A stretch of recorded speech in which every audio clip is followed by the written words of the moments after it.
You've been married 3 times? You're on your 3rd marriage? 3rd one, yeah. Okay.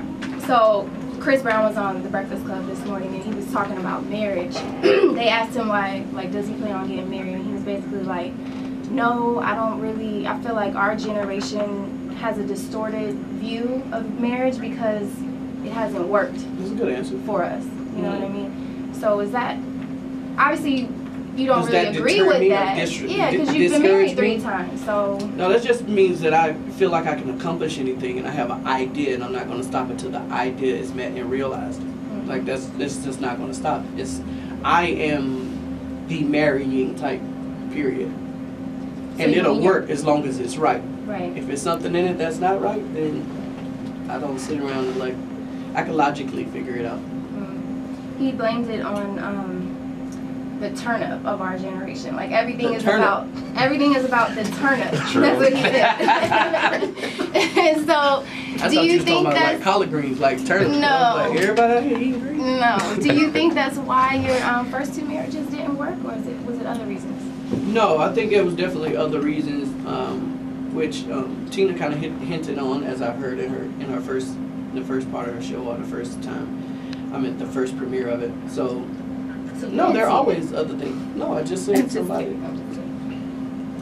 Anyway, Cincinnati. But no, I think other things play a part in it, and most of us just aren't, including myself, aren't ready for a certain haul of what it takes with marriage itself. You know, I've been working since I was very, very young. I've always been different from the people that I've been around. And there's a generation gap within me because my grandfather raised me. So I'm different from you, like regardless of what your age is. Like I come from no nonsense. Like my grandfather was born in '32 in the middle of the Great Depression. Went through the '60s. He's from here. Like we had a restaurant over on I think Peyton Place or wherever it was. Like in the '60s, having that for 7 years. Him building half of these buildings here, like, so I have a different type of foundation than most kids would have an understanding of what hard work is. So when I go out to date somebody, we probably are already on 2 different levels of what it actually takes. It's not that easy, even though it looks easy, it seems like it is, and I'd rather try to go get you the world, you know, if you're my girl, but at the end of the day, you have to appreciate and understand what it is that it took to get here. And it's not just me doing it. Like, I'm fueled by all of that knowledge that people had to go through stuff to get. You know, my grandfather's grandfather, my mother, you know, passed away from cancer in '92. Like, it's people who would never see my success like the person in front of me is seeing it. So if you become disrespectful in any type of way to how I got here, then we already have a problem. Ooh, killer. Okay, so when you were on, was good at this. I see. Just saying. When you were shout out to Adderville over there, Hot Arch. When you were on the Breakfast Club and you were talking about R&B cats and R&B cats these days, and you said something to the effect that R&B cats these days want to be rappers. And so on the Breakfast Club this morning, they were talking to Chris, and he was like, yeah, you know, that was kind of a shot, but you want to play the clip? Go ahead. Yeah, that's why I was going time Turn up, then. It's only better, it's only right to let him hear it. Yeah, let me hear what CB talking about. That's fine. Like the Dream was recently here. I saw his interview. Yeah, he threw a little jab. But I don't think they understand. I look like one. It was a light one. But I don't think they understand girls in this era. It's not the I wouldn't be in love era no more. I mean, it is in a way because girls always want to be loved. Yeah, I think love gets outdated. And I'll kind of contradict what he said. You know, I kind of go against what he said as far as like the R&B artists want to be all rappers and stuff. No, it's just a different time. It's a totally different time.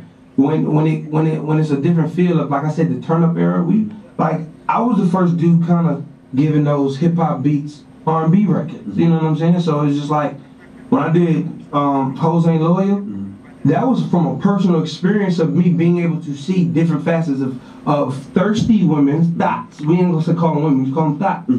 Certain women only attract to a certain crowd.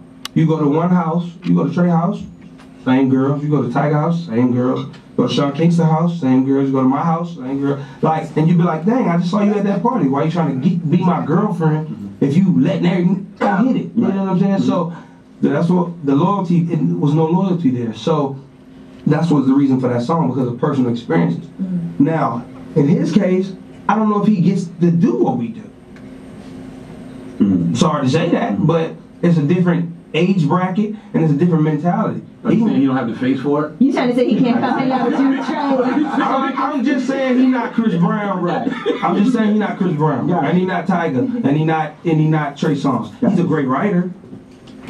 I could also be hating and say writers want to be artists. It's just not made for them. They can write great songs, but they can't perform them. They can sell in arenas. They don't have it. What's your response to that? Like, for It's him no- to it's say no res- that it's no that response y'all to aren't in the same, It's doing the not- same thing. So He already cleared it up. He said that we're in two different age brackets. And to not be able to get what he does, he's exactly right. I don't get to do what he does. And R&B from a standpoint of where it was built from, whether it was Marvin Gaye, whether it was Teddy Pendergrass, was also a different bracket. Like, those men were grown men. They wasn't, it wasn't that. That was a different era. So whatever that era of hip hop is, or me comparing certain artists, because most of the time, and literally all the time, and I always say this, that Chris Brown is one of the greatest singers, of this generation, and performers, period. So it's not necessarily for him. Of course, they try to put him in. I know how Breakfast Club works, so it's not like I'm not a new school to this, like a new booty to this thing. So at the end of the day, I know what type of position they put him in. Right. But the whole thing doesn't change. He has a point and a point of view about it, and I have a point of view about it because of two different ways and how we got to this place. Okay. And he's absolutely right. I definitely am a writer first, and I got them checks to prove it. Turn up.